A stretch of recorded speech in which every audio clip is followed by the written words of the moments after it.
11 ans avec, et je remercie Anthony de son témoignage, avec le député Kasbarian, Guillaume Kasbarian, député de la République En Marche, Eure-et-Loir.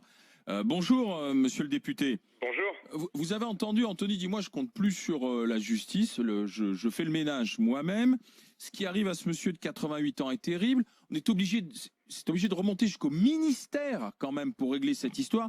Il y a un moment, il faut changer la loi qui doit être du côté du propriétaire légal et pas des squatteurs, monsieur Kasbarian. Alors, vous tombez bien parce que moi je me suis battu avec les collègues pour qu'on la fasse changer. Elle a été modifiée et promulguée le 7 décembre 2020, après un long combat et de longues discussions parlementaires, de façon à créer une procédure administrative express pour que quand vous faites face à un squatteur chez vous, que ce soit votre résidence principale ou secondaire, vous puissiez saisir le préfet qui a 48 heures pour vous répondre, et c'est pas une option, c'est une obligation.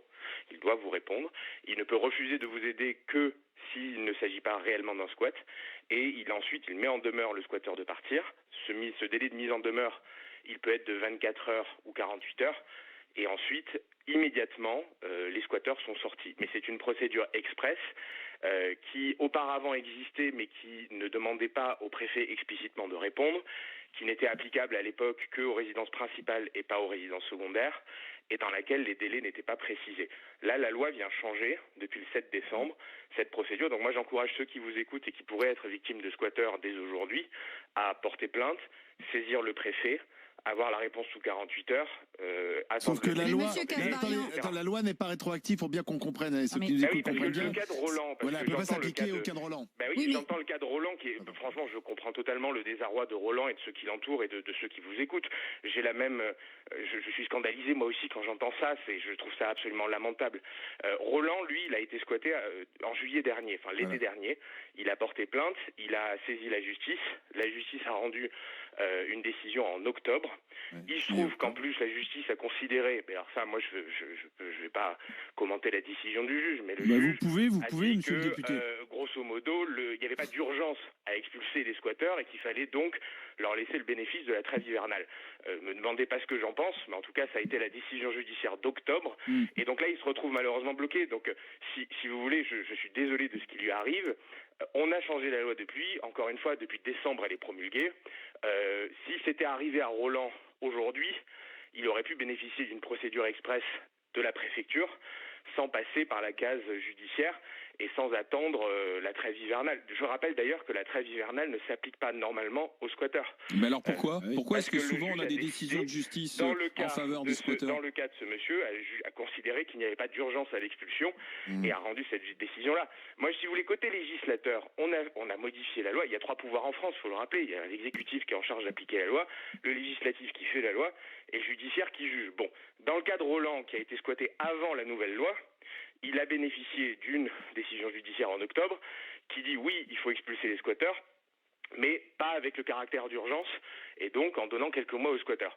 Très objectivement, voilà, moi ça m'agace aussi.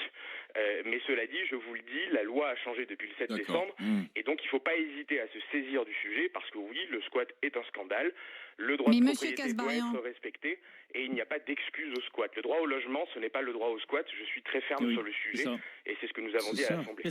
Mais monsieur Kasbarian, dans la loi actuelle, dans celle que vous avez modifiée, le préfet peut néanmoins en dépit de la justification de faire expulser les squatteurs, il peut néanmoins surseoir à cette décision en invoquant le trouble à l'ordre public. C'est-à-dire si les squatteurs sont trop nombreux, violents, etc., il peut surseoir à sa propre décision d'expulser les gens. Donc ça pose quand même aussi un problème parce que on peut se retrouver maintenant avec des squatteurs qui vont décider d'être violents ou agressifs pour repousser un peu plus le moment de se faire expulser, puisque le préfet pourra invoquer ce trouble à l'ordre public pour ne pas les sortir de la maison. Il peut invoquer 2 choses. Un, le fait que ça ne soit pas réellement une situation de squat. Par exemple, si vous avez hébergé à titre gracieux quelqu'un et que vous voulez le mettre à la porte, ça n'est pas vraiment une situation de squat. C'est-à-dire que la personne n'est pas rentrée par effraction chez vous, vous l'avez laissé rentrer.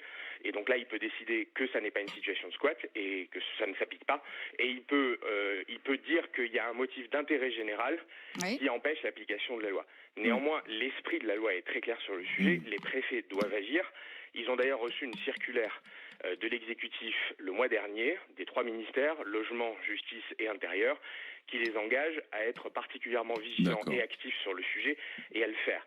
Après, charge à tout le monde de contrôler l'action effective du dispositif. Moi, je peux vous assurer que je reçois beaucoup de témoignages et que quand il n'y a pas d'action ou quand il y a une lenteur dans la décision, on le fait immédiatement savoir, on le remonte et on secoue le cocotier parce qu'il faut absolument agir sur le sujet.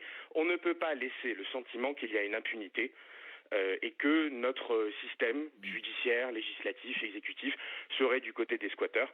Ça n'est pas le cas, ça ne doit pas être le cas, et il faut que nous soyons tous vigilants sur le sujet. Donc ne voyez aucun propos de complaisance de ma part. Merci, monsieur le député. La loi va dans le bon sens. Merci, Guillaume Kasbarian.